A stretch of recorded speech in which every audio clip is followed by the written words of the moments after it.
दिल को देखो चेहरा न देखो चेहरे नो लाखों को लूटा दिल सच्चा और चेहरा झूठा.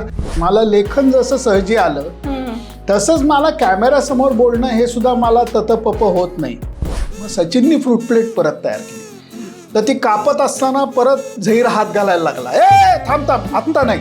ती फ्रूट प्लेट सजवली, त्याचा मस्त फोटो काढला आणि मग ती फेडररची मॅच बघत आम्ही तिघांनी 2 फ्रूट प्लेट आणि सगळं जेवण मस्त करून टाकलं. क्या बात आहे. आणि अजून एक गोष्ट हे करण्यामागचा उद्देश असा आहे, परत तू विश्वास नाही ठेवणार, जाऊ दे मी नाही सांग. नाही सांगा माझा सगळ्या गोष्टींवर विश्वास आहे. मी उत्तम कुक आहे. अरे वा. बघ हिला आश्चर्य वाटलं. मी म्हणत होतो ना ही माझ्यावर विश्वास ठेवणार नाही. बघाय बायका 1760 कपडे टूरला जायचं नंतर पॅक करतात, त्याच्यातले 40% कपडे वापरत नाही. हो का नाही? इंग्लंडमध्ये तिकडच्या शिवनेरीनी तुम्हाला लंडनहून साऊथहॅम्प्टनला जायचं असलं, तुम्ही 2 महिने अगोदर बुकिंग केलं 5 पाऊंडात मिळतं.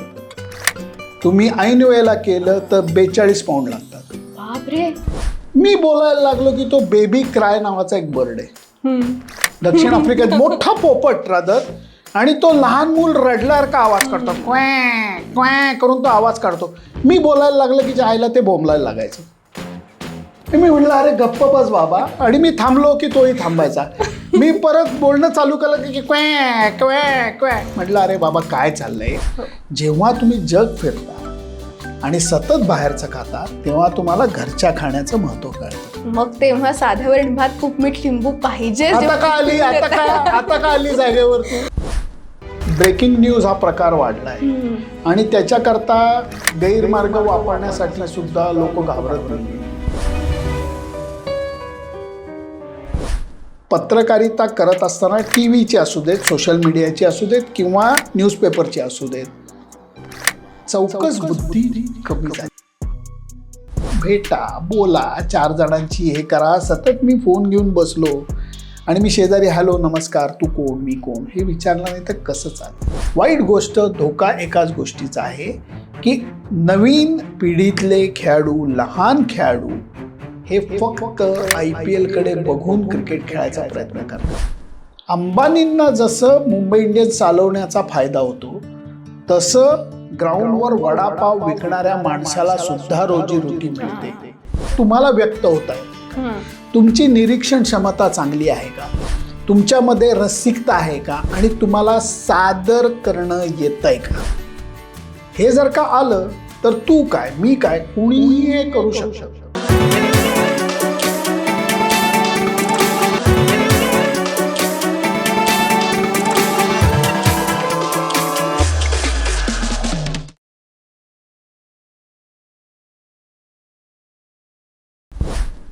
हाय हॅलो नमस्कार. रोलिंग स्कोप या चॅनलवर मी रुचामुळे तुमचं मनापासून स्वागत करते. आपल्या सगळ्यांना क्रिकेट बघायला खूप आवडतं. क्रिकेटमध्ये इम्पॉर्टंट असतो तो बॅट्समन, बॉलर, मॅच कशी सुरू आहे, स्कोअर काय आहे, आणि यासोबतच महत्त्वाचं असतं क्रिकेटचं विश्लेषण, क्रिकेटचं समालोचन.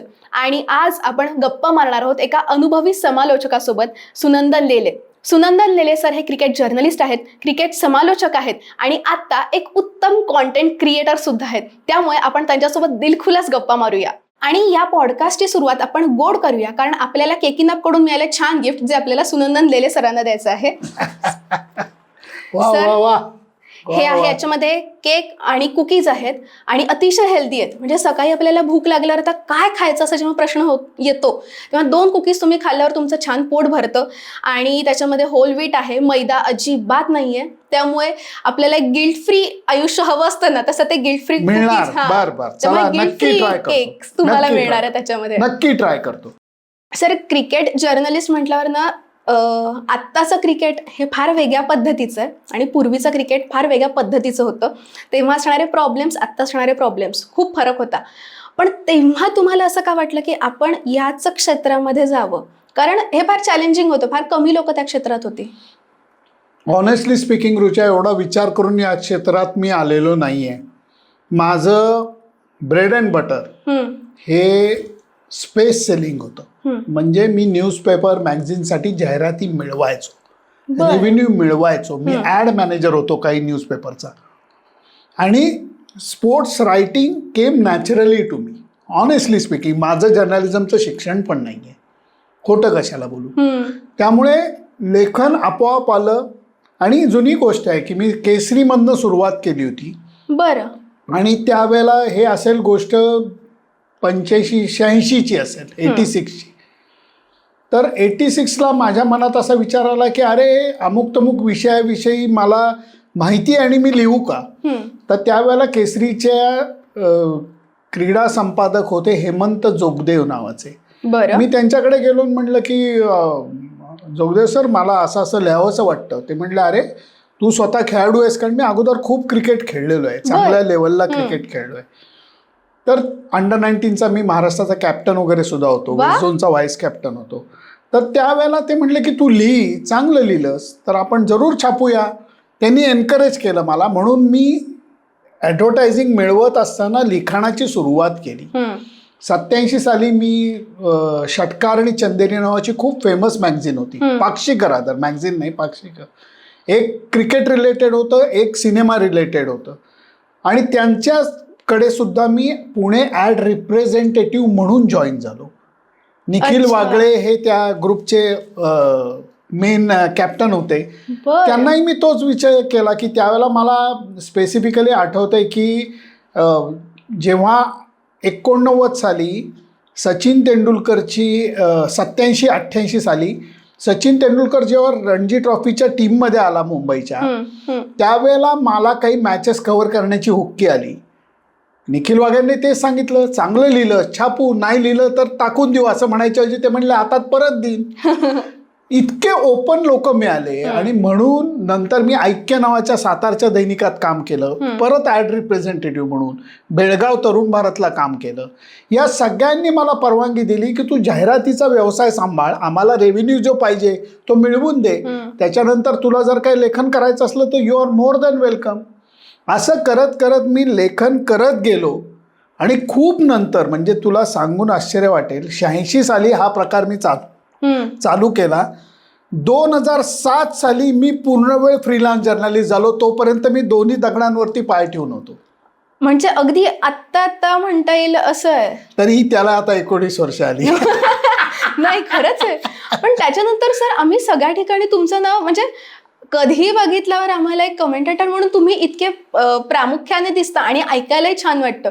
मग हे कसं काय तुम्ही अचीव्ह केलं? कारण ऍड मधलं लेखन वेगळं, जर्नलिझमचं आपलं लेखन वेगळं. नाही, वेगवेगळा प्रकार आहे. तू म्हणतेस ते खरं आहे. कारण न्यूजपेपर किंवा मासिकामध्ये पाक्षिकामध्ये लेखन करणं वेगळा प्रकार आहे आणि कॅमेऱ्यासमोर बोलणं हा वेगळा प्रकार आहे. पण परत मी म्हणेन ही माझी कला नाही. मला या गोष्टी सहजी मिळालेल्या आहेत, नॅचरली मिळालेल्या आहेत. मला लेखन जसं सहजी आलं तसंच मला कॅमेऱ्यासमोर बोलणं हे सुद्धा मला ततपप होत नाही.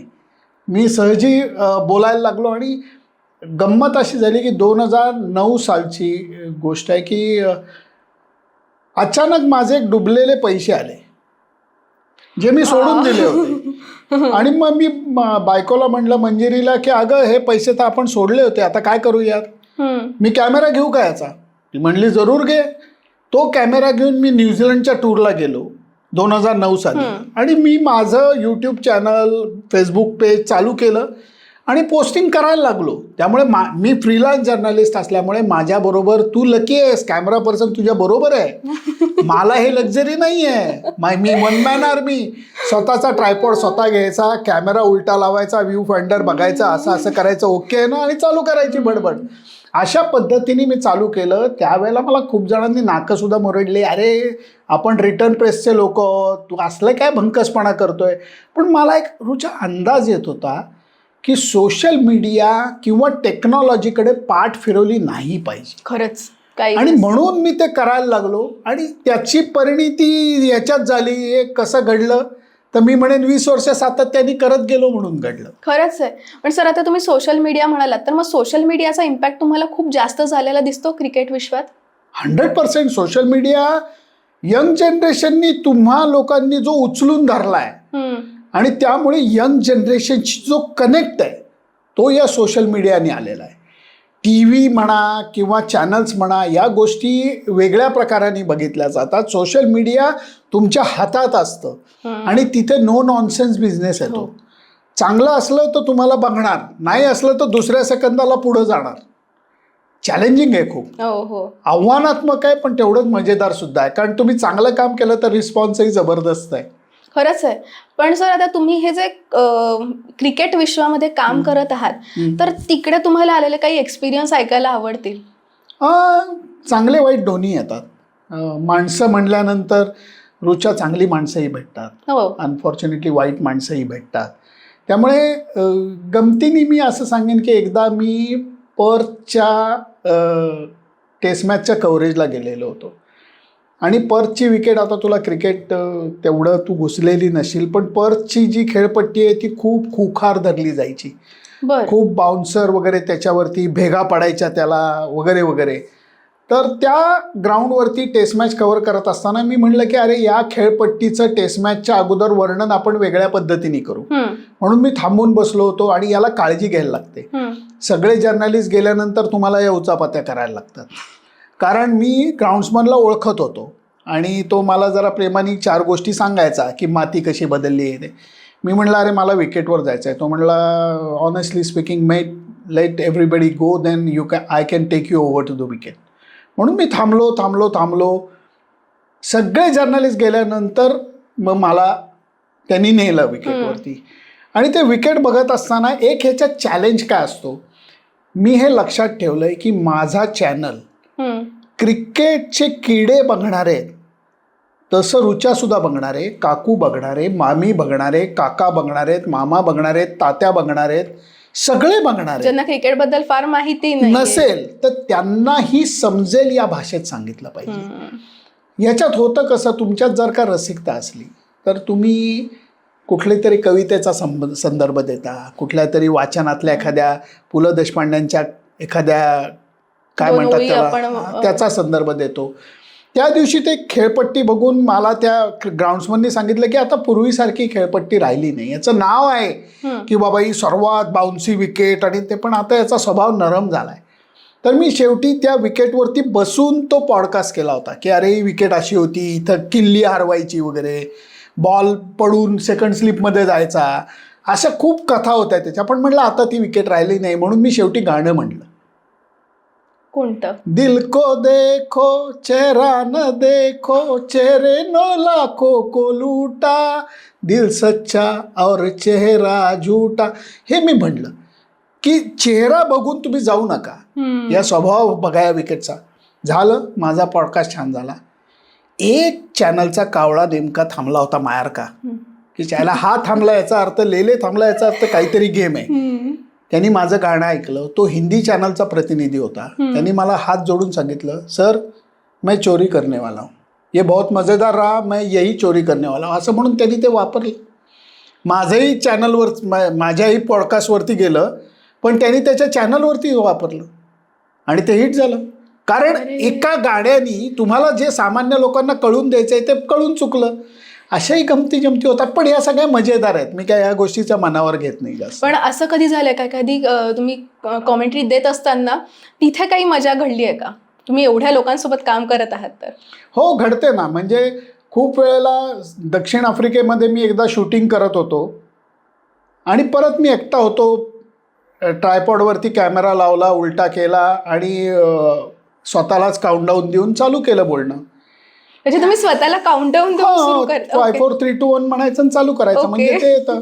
आणि मग गंमत म्हणजे तुला सांगून मजा वाटेल, मी बोलायला लागलो की तो बेबी क्राय नावाचा एक बर्ड आहे दक्षिण आफ्रिकेत, मोठा पोपट रादर, आणि तो लहान मूल रडल्यावर का आवाज काढतो, क्वॅ क्वॅ करून तो आवाज काढतो. मी बोलायला लागलं की आईला ते बोंबलायला लागायचं.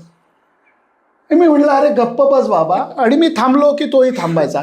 मी परत बोलणं चालू केलं की क्वॅ क्वॅ क्वॅ. म्हटलं अरे बाबा काय चाललंय. पण अशा गमती जमती घडतात, चांगल्या गोष्टी घडतात, वाईट गोष्टी घडतात. मी शूटिंग करत असताना मला जर का एखाद्या गोष्टीचं शूटिंग करायचं तर एक ओपनिंग पीस तर स्वतःकडे शूट करायला लागतो, आणि मग तुम्ही कॅमेऱ्याच्या मागे येऊन बाकीचं शूट करू शकतात. मी रस्त्यावरच्या कोणाच्याही हातात कॅमेरा देतो आणि त्याला सांगतो बाबा रे एवढं एक अर्ध्या मिनिटाचं माझं शूट कर. लोक करतात प्रेमाने, हो. प्रेमाने करतात आणि त्यामुळे त्यांचंही योगदान येतं, गप्पा होतात, माणसं भेटतात, ओळखी वाढतात, नवीन ओळखी वाढतात, मजा येते. हो सर, मला वाटतं याचमुळे मग तुम्ही कॉन्टेंट क्रिएशनमध्ये आलात का? नाही तर काय, कॉन्टेंट क्रिएशन हे वेगळं नाही. आता त्याला नाव आलंय कॉन्टेंट Content क्रिएशन creation. वगैरे, असं काही नाहीये.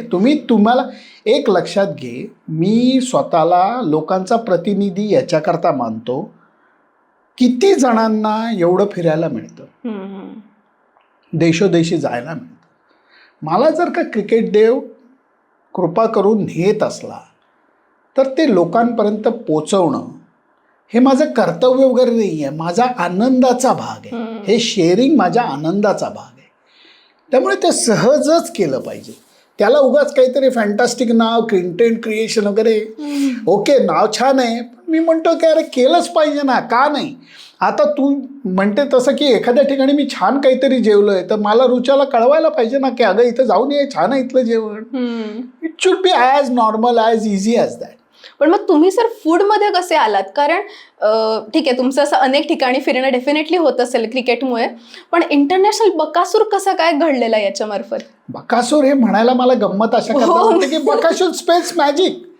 तो म्हणजे अच्छा, बकासूर म्हणजे कोण? एक लोहार होता का, चांभार होता का, सुतार होता का, जर्नलिस्ट होता का? असं नाही होत. बकासूर म्हणजे पक्का खादाड. आणि इंटरनॅशनल का, तर मी इतक्या ठिकाणी जातो.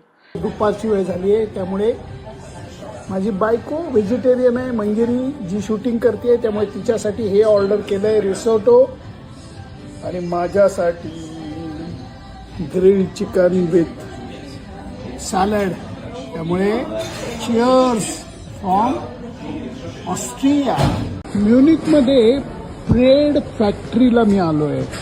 Variety of breads, variety of focaccia, cake सगळी इकडं म्हणजे अगदी रेलचेल आहे. त्याची मांडणी, त्याचे रंग सगळंच अफलातून आहे. हे बघा, मी व्हेज नॉनव्हेज सगळं खातो. मी प्रिफर्ड व्हेजिटेरियन आहे. नॉनव्हेज मला खायला चालतं, मला आवडतं सुद्धा, पण माझं क्रेविंग होत नाही. आणि अजून एक गोष्ट, हे करण्यामागचा उद्देश असा आहे, परत तू विश्वास नाही ठेवणार, जाऊ दे, मी नाही सांग. नाही सांगा, माझा सगळ्या गोष्टींवर विश्वास आहे. मी उत्तम कुक आहे. अरे वा, बघ, हिला आश्चर्य वाटलं. मी म्हणत होतो ना, ही माझ्यावर विश्वास ठेवणार नाही. बघा, नाही विश्वास आहे माझा. मी उत्तम कुक आहे. मी पोळी भाकरी मला येत नाही, पण बाकी यू नेम इट मला सगळं येतं. मी घरी सुद्धा करतो. आणि टूरला गेल्यानंतर मी कुकिंग भरपूर केलंय. माझ्याकडे सगळे प्लेयर येऊन जेवायला बसायचे. आणि व्हेज करतो, नॉनव्हेज करतो, एक्झॉटिक सॅलड्स मला येतात, एक्झॉटिक स्वीट डिश येतात. कारण ह्या उचापात्या करायची सवय लागली की मी समजा तुझ्याकडे आलेलो आहे आणि तू एखादा छान पदार्थ मला खायला घातला, बघा मी हळूच बिल्डिंग लावून ठेवतोय. नाही चालेल, कधी या. ते झाल्यानंतर विचारतो, काय रुचा कसं केलं, असे जरा वेगळं होतं, तू सांगायला नाही म्हणत नाहीस. त्यामुळे ते ऐकून घ्यायचं, जगभरातल्या या गोष्टी ऐकायच्या आणि घरी येऊन ट्राय करायच्या. बरं, कित्येक वेळेला अमुक तमुक गोष्ट परदेशात मिळते ती ह्याच्यात घाला, ती नसली तरी थोडासा बदल करा, तेवढी टेस्ट येणार नाही. पण प्रत्येक रेसिपीमध्ये एक वेगळेपणा येतो. प्रेझेंटेशन त्याचं छान असू शकतं. काही गोष्टी आपल्याकडे जास्त मिळतात, त्यांच्याकडे नाही मिळत. या सगळ्या गोष्टींचं एक्सपेरिमेंट करायचं. त्यामुळे खाण्याचा आनंद घेतो मी आणि तो लोकांपर्यंत पोचवायचा प्रयत्न करतो. तो लोकांना मिळतो, मला वाटतं तुमचे ब्लॉग्स बघताना. पण सर, तुम्ही कुकिंगचा आता एक्सपिरियन्स असा म्हणालात, आता मला जरा म्हणजे क्रिकेट सोडून हा प्रश्न कॉन्टेंट क्रिएशनचा विचारायचा आहे की तुमच्या हातचा कुठला पदार्थ आहे जो मॅमला खूप आवडतो? अंडा करी. माझी आई, बायको सगळेजण अंडा करी तुम्हीच करायची म्हणतात. बरं, कंपल्सरी. किंवा काय काय आता फ्रूट क्रीम सारखं हे आहे, ट्रायफल पुडिंग सारखी गोष्ट आहे, काही सॅलड्स आहेत, हे कंपल्सरी. म्हणजे घरात ते जर का असलं तर कुणी करायचा हा प्रश्न नसतो. तो बाय डिफॉल्ट. हां, ते बाय डिफॉल्ट मीच करायचा. माझी आई होती, 11 साली ती गेली, तोपर्यंत अंडा करी, ती बाकी नॉनव्हेज नाही खायची पण अंडा करी आवडीने खायची. तर ते आज बाबा तू कर, संपलं, फतवा. मग त्याच्यापुढे. आणि याच्यात महत्त्वाची गोष्ट जेंट्सच्या कुकिंगच्या बाबतीत एक लक्षात ठेवली पाहिजे. अगं मला हे आणून दे, अगं मला ते कापून दे, अगं मला हे दे, हे करता कामा नये. आणि नंतर मेस नाही केला पाहिजे. त्या कुठनं चायला यांना करायला दिलं असं करून तो ओटा सगळा पसरला, हे नाही व्हायला पाहिजे. तुम्हाला नीट नेटकेपणाने करून ते छान पद्धतीने सर्व करता यायला पाहिजे. त्याचा आनंद स्वतः घेता आला तर दुसऱ्यांनाही आपोआप मिळतो. करेक्ट. त्यामुळे सगळ्या गोष्टी करण्याची आवड आहे. अजून एक ह्याच्यात गमती जमती असतात. परदेशात समजा मी कोणातरी रोच्याच्या घरी जेवायला गेलो, साधं जेवण वगैरे केलं, अरे वा वा छान छान, आनंद मिळाला. जाताना जर का मी तुला म्हणलं की रुचा मला प्लीज तुझ्या घरचा थोडा मसाला बांधून देतेस का, तर तू नाही म्हणशील का? नाही. माझे 8 दिवस निघून जातात. तुम्हाला जर का घरचा मसाला, तो काळा मसाला, गोडा मसाला, एक तुम्हाला एवढासा जरी मिळाला तरी त्याचं कॉम्बिनेशन करून आलं, लसूण, मिरची जगभर मिळतं, कोथिंबीर जगभर नाही मिळत. पण या गोष्टींचं कॉम्बिनेशन करून एक लक्षात घे, कुकिंग घरात करणं फार सोपं आहे. हो. कारण तुमच्याकडे सगळ्या गोष्टी हाताच्या अंतरावरती अवेलेबल आहेत. फ्रीज भरलेला असतो, छान सगळ्या गोष्टी असतात, इट्स इझी. परदेशामध्ये हे नाही, ते नाही, अमुक नाही, तमुक नाही. तरी तुम्हाला जेव्हा चांगलं कुकिंग करायचं असतं तिथं खरा कस लागतो. त्यामुळे या गोष्टी सगळ्या, म्हणून असं हे काही नाही. मी इराणियन सॅफ्रॉन बिर्याणी, बरं, ही मी इंग्लंडमध्ये एका इराणियन रेस्टॉरंटमध्ये शिकून आलेलो होतो.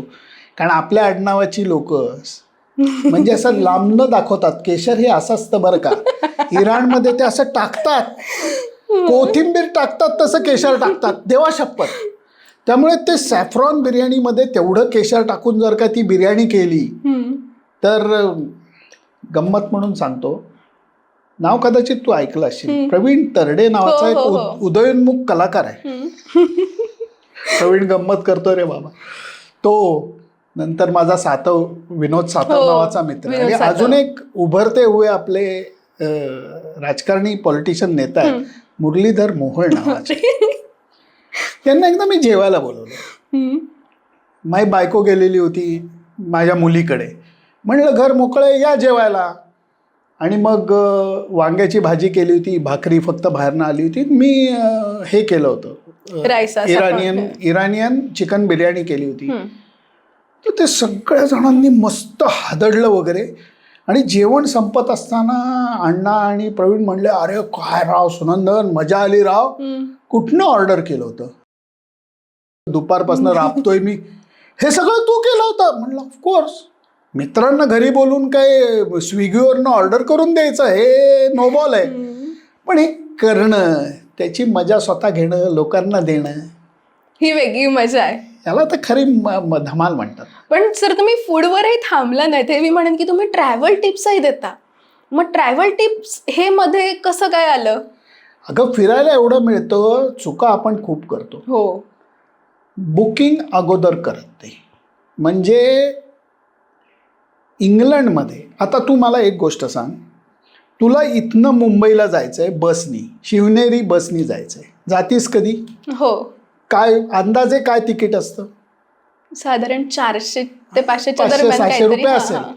आज काढलं तरी तेवढंच, उद्या काढलं तरी तेवढंच. बरोबर. इंग्लंडमध्ये असं नाहीये. इंग्लंडमध्ये तिकडच्या शिवनेरीनी तुम्हाला लंडनहून साऊथहॅम्प्टनला जायचं असलं, तुम्ही 2 महिने अगोदर बुकिंग केलं, 5 पाऊंडात मिळतं. तुम्ही ऐन वेळेला केलं तर 42 पाऊंड लागतात. बापरे.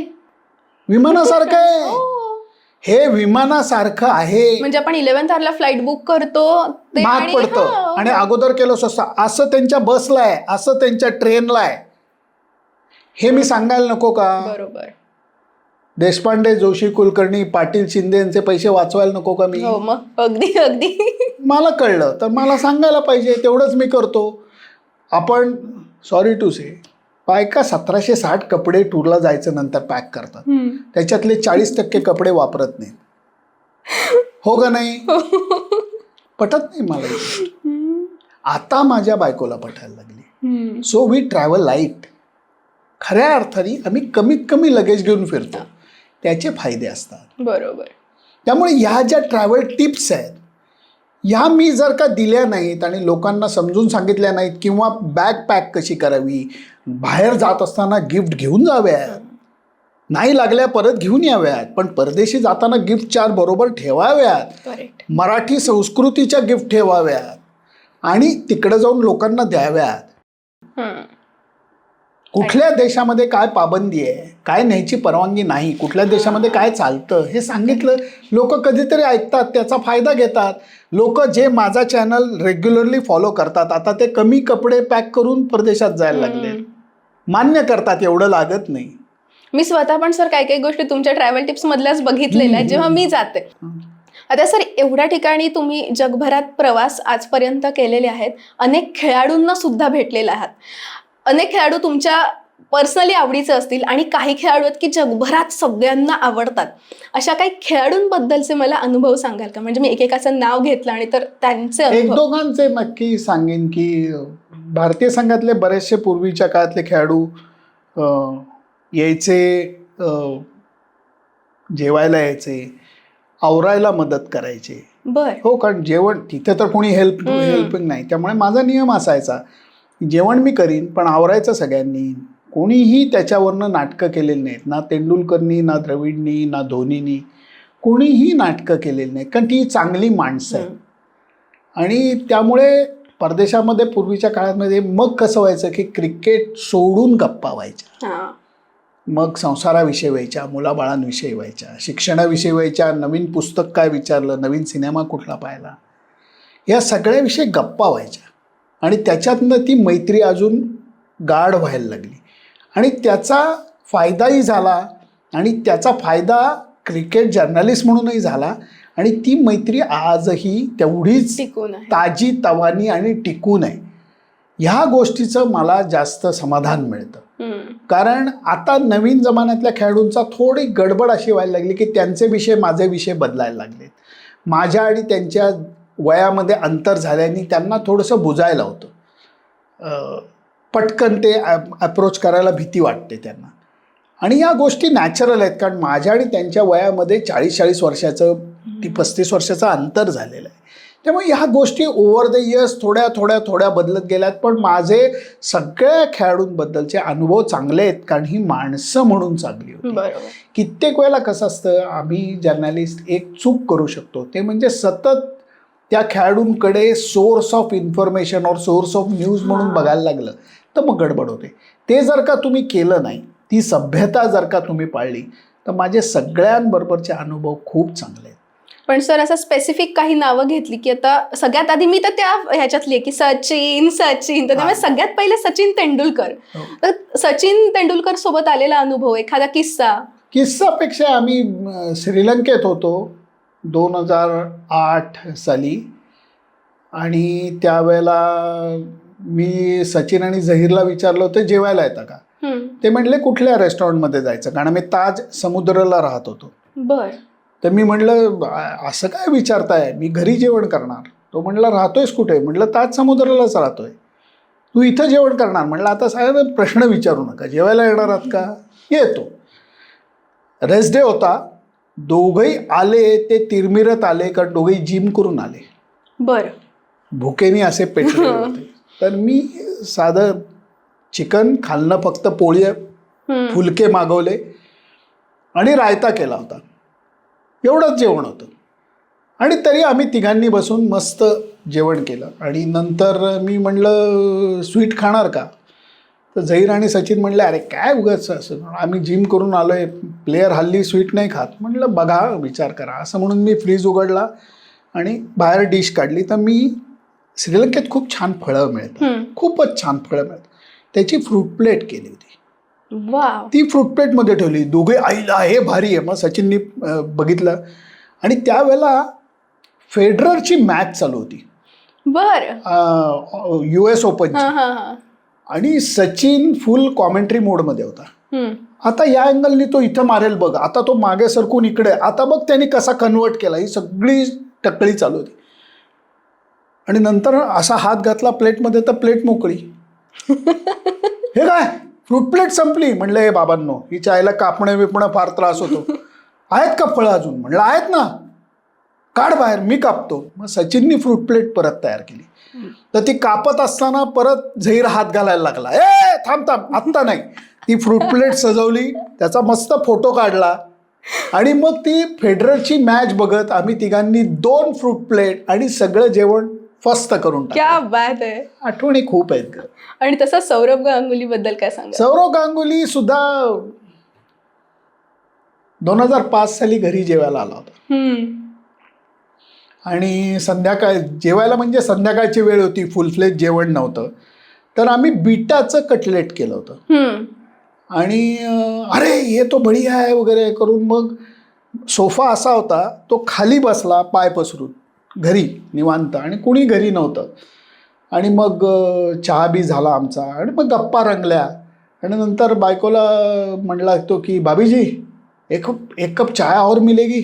इतकं Casual सगळं. कॅज्युअल निवांत. त्यामुळे सगळे प्लेयर खूप माणसं आहेत का, चांगली माणसं आहेत. आणि महेंद्रसिंग धोनीचं काय? कारण त्यांचं मी तुमच्या घरी हे बघितलंय, जर्सी आहे ना? जर्सी आहे, घरी जेवायलाही तो आलेला आहे. त्यावेळेला तो एक्झॉटिक मेनू केला होता, खास महेंद्रसिंग धोनीसाठी. एकदम जबरदस्त मेनू. बर. पोळी, उपासाची बटाट्याची भाजी अरे आणि आमटी, संपलं. आणि हे आवडलं अगं मुली, म्हणजे? जो मनुष्य 200 दिवस हॉटेलमधलं खातो हो, ते तर त्याला अगदीच. घरचंच आवडणार. घरचं अगदी. सर ये आलू की सब्जी अलग आहे. म्हटलं आता उपासाची बटाट्याची भाजी यांनी खाल्लेली नसणार आणि साधी घरची आमटी. आणि माझी बायको पोळी करत होती.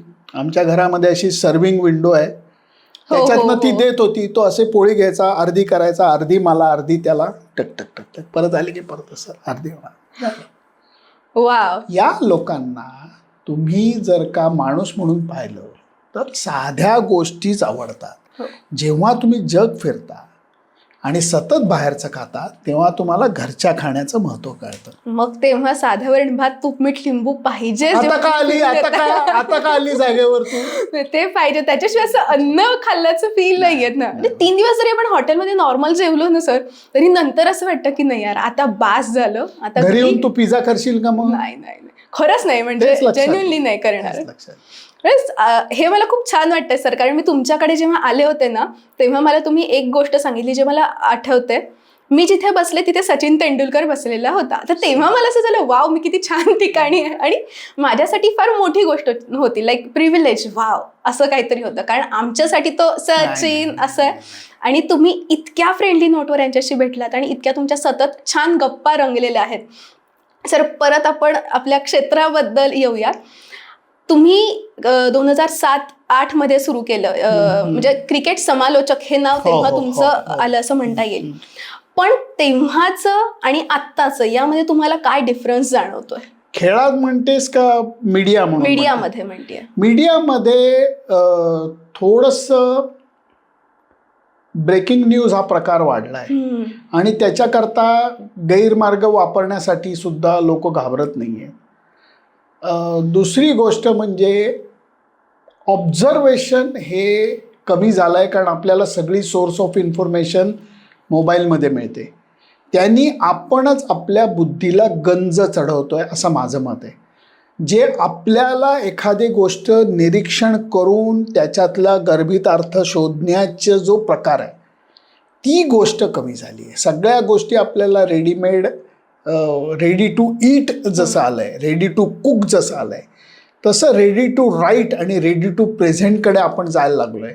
आणि त्यामुळे आपण आपल्या क्रिएटिव्हिटीला धक्का स्वतःच लावतोय असं माझं मत आहे. जर का ती रसिकता तुम्ही कायम ठेवली, सतत गॅजेटचा वापर करून सोर्स ऑफ इन्फॉर्मेशन काढली नाही, तर तुमची क्युरिओसिटी वाढत राहते. फॉर एक्झाम्पल, मी काही गोष्टी पाळतो, ते म्हणजे मला उद्या समजा XYZ ठिकाणी फिरायला जायचं असलं, मी ते गुगल नाही करत. का तर उद्या तिथला रस्ता कसा आहे, तिथली झाडी कशी आहे, तिथलं बॅकवॉटर कसं दिसतंय, तिथल्या समुद्राचा रंग काय, हे मी सगळं अगोदरच जेवून झालेलं असलं तर तिथं गेल्यानंतर माझी उत्सुकता कशी राहील. त्यामुळे सगळ्या गोष्टींचा चुथडा करू नका. इन्फॉर्मेशन कन्झ्युम करून करून चुथडा करू नका. ती क्युरिओसिटी, ती उत्सुकता ही तुमची घालवू नका. ती गोष्ट सध्याच्या मीडियामध्ये आलेली मला थोडीशी दिसते. दुसरी गोष्ट अशी आहे की उद्या पत्रकारिता करत असताना टी व्हीची असू देत, सोशल मीडियाची असू देत किंवा न्यूजपेपरची असू देत, चौकस बुद्धी कमी झाली. अगदीच. भेटा, बोला, 4 जणांची हे करा. सतत मी फोन घेऊन बसलो आणि मी शेजारी हॅलो नमस्कार, तू कोण, मी कोण हे विचारलं नाही तर कसं चालेल. पण आता मी शहाणा, तू अति शहाणी, आपण दोघे एकमेकांना विचारतच नाही ना. आणि त्यांनी होतं काय की जो संवाद आहे तो कमी झाला. तो संवाद कमी करून कसं चालेल. अखेर या सगळ्या गोष्टी आपण कोणाला सर्व करणार आहोत? चित्त्याला, गेंड्याला का मानवाला? जर मानवालाच या सगळ्या गोष्टी सर्व करायच्या आहेत तर तो केंद्रस्थानी असताना त्या मानवाचा जो कनेक्शनचा पहिला मुद्दा आहे तोच जर का आपण हरवला, विसरून गेलो तर कसं चालेल. तोच फरक मला फक्त जाणवतो. धोका तेवढाच वाटतो मीडियामधला. आणि खेळामध्ये काय तुम्हाला? खेळामध्ये फरक चांगलाही झालाय, वाईटही झालाय. चांगला अशा अर्थाने झालाय की फिटनेस लेवल सर्व खेळातल्या खूप वाढल्या. सपोर्ट जो आहे आता कोचिंगचा म्हणा, डायटिशियनचा म्हणा, फिजिकल ट्रेनरचा म्हणा, फिजिओथेरपिस्टचा म्हणा, कोचेसचा म्हणा, सगळं एक टॉप क्लास लेवलला आहे. त्याच्यात प्रगती खूप झाली आहे, सर्व खेळात झाली आहे, नॉट ओन्ली क्रिकेट. परत इथं थोडासा ह्युमन अँगल कमी झाला आहे. तो ह्युमन अँगल कमी झाल्याने माणूस म्हणून खेळाडू ग्रो होताना कमी दिसत आहे. म्हणजे मी सतत आहे कुठलं घड्याळ आहे, हे कुठलं आहे, काय आहे, कुठनं घेतलं, काय केलं, हेच जर का मी तुझ्याशी गप्पा मारत बसलो किंवा तुझ्याकडे फोन किती 7, माझ्याकडे 270 आहे, या चर्चा करायच्या काय, अगं तू काय वाचलंस, कुठला कार्यक्रम ऐकलास, अरे तू वसंतोत्सवला गेली होतीस का, तिथलं गाणं कुठलं आवडलं, ही चर्चाच जर का तुम्ही केली नाही, ती रसिकताच ठेवली नाही, तर मग ह्युमन अँगल कमी होतो. तुम्ही सतत माझ्याकडे कुठली गाडी, माझ्याकडे कुठला फोन, मी कुठला गॅजेट घेतलं, मी कुठली, मी हे जर का केलं तर तुमच्यातला मानवाचा जो अंश आहे तो कमी होत जातो.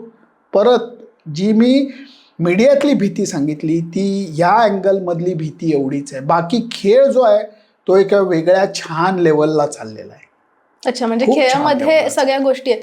पण एक खूप चांगली गोष्ट मला खेळामध्ये जाणवली की आपण मागच्या वर्षी वर्ल्ड कप जिंकलो, वुमेन्स वर्ल्ड कप. तर सर तुम्हाला वाटतं का भविष्यामध्ये पुरुषां एवढंच स्त्रियां त्याला टक्कर देऊ शकतील? टप्प्याटप्प्याने होईल ना, घाई काय, घाई करून चालणार नाही. कुठलाही खेळ, लेडीज क्रिकेट असू देत, कुठलाही खेळाचं हे असू देत, वेळ द्यायला पाहिजे.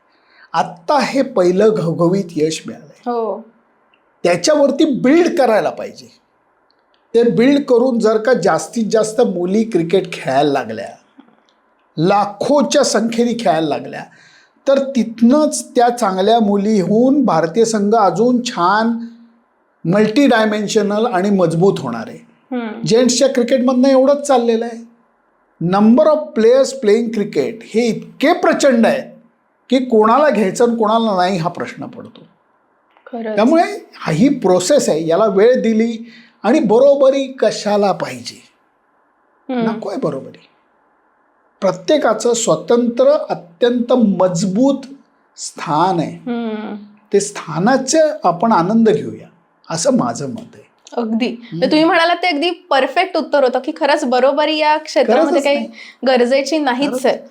सर तुम्ही स्वतः म्हणजे मला हा प्रश्न नेहमी पडतो जेव्हापासून सुरू झालेली आहे गोष्ट ती म्हणजे IPL. तर IPL हे आपल्यासाठी फायदेशीर ठरलेलं आहे की नुकसानकारक ठरलेलं आहे? 100% फायद्याचं ठरलंय. नुकसान एक बारीक आहे, तेवढंच मी नंतर सांगतो, पण पहिले फायदे सांगतो. फायदे असे आहेत की आज समजा उद्या कुणीतरी मोठा प्लेअर आहे, शेन वॉर्न सारखा मोठा प्लेअर होता, त्याच्याबरोबर खेळायची संधी ही इंटरनॅशनल प्लेअर सोडून बाकीच्यांना कधी मिळायची? भारताच्या संघात निवड झाली तरच. आता IPLमुळे आज बाकी सगळे भारतातले खेळाडू, चांगले खेळाडू हे शेन वॉर्न बरोबर राजस्थान रॉयल्समधनं खेळू शकले. त्याची कार्यपद्धती, त्याची मेहनत, त्याची सरावाची पद्धत, खाण्याची पद्धत, विचार करण्याची पद्धत, या सगळ्या गोष्टी त्यांना जवळनं बघता आल्या. हे भारतीय खेळाडूंना मिळालेली सर्वात मोठी फायद्याची गोष्ट आहे. सर्वात मोठी फायदेशीर क्रिकेटच्या दृष्टीने हा फायदा आला. याच्यातनं जे प्रचंड अर्थकारण निर्माण झालं त्याचा फायदा भारतभर आज अप्रतिम अत्याधुनिक क्रिकेट स्टेडियम उभी राहिली. पासनं स्थानिक क्रिकेट महिलांचं पुरुषांचं सगळं मुलांचं हे सगळं मजबूत झालं आणि माजी खेळाडूंना फर्स्ट क्लास क्रिकेटर्सना टेस्ट प्लेयर्सना इवन विधवांना जे मोठ्या खेळाडूंच्या आता त्यांचे नवरे गेले देवाघरी त्या विधवांना पेन्शन मिळतंय. हे अर्थकारणाचे फायदे झाले. आणि तिसरा फायदा अंबानींना जसं मुंबई इंडियन्स चालवण्याचा फायदा होतो तसं ग्राउंडवर वडापाव विकणाऱ्या माणसाला सुद्धा रोजीरोटी मिळते. तिथपासनं इथपर्यंत या सगळ्या लोकांना या अर्थकारणाचा या क्रिकेटच्या उद्योगाचा प्रचंड फायदा होतोय. प्रचंड. आणि त्याची व्याप्ती ही दिवसेंदिवस वाढत चाललेली आहे. ग्लोबल टुर्नामेंट ही खऱ्या अर्थाने झालेली आहे. त्याची प्रसिद्धी करायला लागत नाही, ती आपोआप होते इतकी त्याची ताकद निर्माण झालेली आहे. वाईट गोष्ट धोका एकाच गोष्टीचा आहे की नवीन पिढीतले खेळाडू लहान खेळाडू हे फक्त IPL कडे बघून क्रिकेट खेळायचा प्रयत्न करत आहेत. Test cricket one day cricket किंवा साधी गोष्ट आहे. मला एक सांग की तू कथ्थक किंवा भरतनाट्यम 15 वर्ष शिकलीस तर तुला गणपतीत नाचणं सोपं जाईल का? काहीच नाही. म्हणजे अगदी कोणाच्या तरी XYZच्या संगीतामध्ये डान्स परफॉर्म करायला पण तू गणपतीत नाचणारा मी येडा कोणीतरी आहे तर मला चांगला नाच करता येईल का? तसं आहे क्रिकेटमध्ये. तुम्ही जर का मूलभूत त्याचं तंत्र आत्मसात केलं तर सगळ्या फॉर्मॅटचं क्रिकेट खेळणं तुम्हाला सोपं जाईल. पण ते जर का तुम्ही केलं नाही, तुम्ही जर का फक्त काय म्हणतात त्याला साध्या खेळाकडेच जर का मन रमवलं तर उच्च दर्जाचं क्रिकेट तुम्हाला खेळता येणार नाही. बरोबर. हे लक्षात घ्यायला पाहिजे. तुम्हाला एखादा राग सादर करायचा असलाय 1.5 तास तर तेवढी मेहनत तेवढा रियाज तुम्हाला करायला लागेल आणि मग साधं गाणंही तुम्हाला सहज म्हणता येईल. पण साधं गाणं म्हणणारा काराओके वरती गाणं म्हणणाऱ्या माणसाला राग बागेश्री 1.5 तास सादर करता येईल का? ती गोष्ट नवीन जमान्यातल्या खेळाडूंना आणि सॉरी टू से पालकांना कळत नाही आहे. माझा राग तेवढाच पालकांवर सुद्धा आहे की पालकांना रिझल्ट पाहिजे. ते आमचा मुलगा IPL खेळेल का, तो भारताकरता खेळेल का हा विचार करणारे 50% पालक सुद्धा नाही आहेत. IPL खेळेल का हा विचार करणारे 90% पालक आहेत. हे दुर्दैवाने सांगायला लागतंय पण हे खरं आहे. कारण त्याच्यातले रिझल्ट्स त्यांना दिसत आहेत, त्याच्यातली चमक धमक दिसते, त्यातले पैसे दिसत आहेत. पण ते चांगला क्रिकेटर निर्माण झाला तरच ते मिळणार आहे ही कळत असून सुद्धा ते वळत नाही आहे लोकांना. त्यामुळे ज्याच्याकरता खेळाडू जेवढे दोषी आहेत तेवढेच आधुनिक प्रशिक्षक दोषी आहेत आणि तेवढेच पालक दोषी आहेत. बरोबर. कारण त्याच्याशिवाय तुम्हाला मूळ माहीत नसेल तर तुम्ही त्याचा अत्युच्चम आपण जो बिंदू म्हणतो ना तो आपण नाही अचीव्ह करू शकत. आणि सर शेवटचा प्रश्न असा की आज अनेक तरुण मंडळी आहेत की ज्यांना या क्षेत्रामध्ये करिअर करायचं आहे. मग ते स्पोर्ट्स जर्नलिस्ट सुद्धा त्यांना व्हायला आवडेल किंवा क्रिकेट स्पेसिफिक हा पण त्यांना विषय घ्यायला आवडेल. या सगळ्यांना तुम्ही काय सांगाल आणि कोणते डूज अँड डोंट्सही सांगाल? एवढं कॉम्प्लिकेटेड खरं तर नाही आहे. मी साधा मला खूप जण हा प्रश्न विचारतात. चांगला आलो तू पण विचारलास मी ऑफिशियली सांगू शकतो. मला YouTube चॅनल करायचं आहे, मला जर्नलिस्ट व्हायचं आहे, मला तुमच्यासारख्या मॅचेस कव्हर करायच्या आहेत, मला जग फिरायचं आहे. याचा मूळ कुठे येतं तर तुम्ही व्यक्त होऊ शकता का? मग ते लेखनाच्या स्वरूपात असू देत, ते बोलण्याच्या स्वरूपात असू देत, कुठल्याही स्वरूपात असू देत. आणि ते करत असताना ज्या गोष्टी सगळ्यांना दिसतात त्याच्यापेक्षा तुम्हाला ते वेगळ्या अँगलनी काही दिसतंय का? लेले स्टाईलमध्ये सांगू, हो हो, माधुरी दीक्षित सुंदर दिसते हे सांगायला सुनंदन लेलेची गरज आहे का? आहे का? नाही. ती रोज दही पोहे खाते म्हणून सुंदर दिसते हे जर का मला कळलं मी प्रूव्ह करू शकलो तर व्हॅल्यू ॲडिशन आहे. जे दिसतं अगदी ऑब्व्हियस आहे ते सांगितलं. आणि जर का तुम्ही लेखात लिहिलं किंवा बोलताना तुम्ही सांगितलं तर तुमचा ना पॉडकास्ट कोणी बघणार आहे ना तुमचा लेख कोणी वाचणार आहे. बरोबर. तुमचा अभ्यास, परत मी तिथं 3 गोष्टी आता, तुमचा अभ्यास, तुमची निरीक्षण क्षमता आणि तुमची रसिकता, ही सगळं मिळून जर का तुम्ही एक पॅकेज वाचणाऱ्यांना बघणाऱ्यांना सादर करू शकला तर तुमचं बघणार आहेत वाचणार आहेत, नाही तर कुणी बघणार नाही आहे. शिक्षण तुम्ही जरूर घ्या. मी जो मूर्खपणा केला तो तुम्ही करू नका. तुम्ही जर्नलिझमचं शिक्षण जरूर घ्या, फक्त टेक्निकल घेऊ नका. हे खूप इझी आहे की कुठला तरी फॅन्टास्टिक कॅमेरा आणायचा, आपण लावले त्याच्यापेक्षा एक 5 लाख रुपयाचे लाईट्स लावायचे. तू ड्रेस घातलाय त्याच्याऐवजी कुठल्या तरी फॅन्टास्टिक ड्रेस डिझायनरचा 3 लाखाचा ड्रेस घालायचा. पण तू बोलण्यामध्ये जर का चांगली नसली, प्रेझेंटेशनमध्ये चांगली नसली, तर तुझा ड्रेस बघून कोणी तुझं पॉडकास्ट बघणार आहे का? हे लक्षात घेतलं पाहिजे. त्यामुळे डूज अँड डोंट्स वगैरे एवढा मी महान माणूस नाही आहे. मी एवढंच सांगेन, तुम्हाला व्यक्त होता येतं का, तुमची निरीक्षण क्षमता चांगली आहे का, तुमच्यामध्ये रसिकता आहे का, आणि तुम्हाला सादर करणं येतं आहे का. हे जर का आलं तर तू काय मी काय कुणीही हे करू शकतं. फक्त असं सोपं नाही आहे. तुम्हाला रोज हे करून करून अंगीभूत करायला लागेल, ती सहजता आणायला लागेल, कॅमेऱ्याशी लेखणीशी प्रेम करायला लागेल. हे जर का तुम्ही करू शकलात तर मी काय, रुचा काय, कोणीही हे करू शकतं. माझं मत आहे. परत कदाचित चुकीचं असेल. पण सर तुम्ही म्हणतात ना ते मुद्दे तसे हळूहळू पटतात की खरं आहे, आपल्याकडे निरीक्षण क्षमता असेल तर आपण अनेक क्षेत्रामध्ये बाजी मारू शकतो, कारण त्याच्यावर अनेक पुढच्या गोष्टी अवलंबूनही असतात. आणि एक मला खूप छान वाटलं की IPL कडे बघायची माझी दृष्टी सुधारली, कारण मी IPL कडे फार वेगळ्या नजरेने बघायचं. जेव्हा सुरू झालं म्हणजे अगदी प्रामाणिकपणे मला असं वाटायचं की आपलेच सगळे खेळाडू आहेत आणि आपलेच खेळाडू एकमेकांच्या अगेन्स्ट का खेळतायत, असा माझा नेहमी प्रश्न असायचा. पण मला आज त्याच्यामुळे कळलं की नाही, IPL खरंच गरजेचं आहे. IPLमुळे खेळाडू घडत आहेत आणि त्यांना एक नवीन वाट पण दिसत आहे. आणि सर हे सगळं तुम्ही दाखवल्याबद्दल तुमचे मनापासून आभार की तुम्ही आज इथे आलात, पॉडकास्टमध्ये इतक्या मोकळेपणाने गप्पा मारल्यात. अगदी सचिन तेंडुलकरबद्दल काय, सौरभ गांगुलीबद्दल काय आणि इतर तुमचा दांडगा अनुभव आमच्याशी शेअर केलात, त्याबद्दल मनापासून आभार. आणि येस, थँक्यू सो मच. मजा आली. म्हणजे माझाही दृष्टिकोन बदलला. कदाचित माझ्यासारखा अजून कोणाचा दृष्टिकोन असेल तो डेफिनेटली याच्यामुळे बदलेल, यामध्ये शंका नाही. तेवढं झालं तर बस सार्थकी लागलं. अगदी सार्थकी लागलं.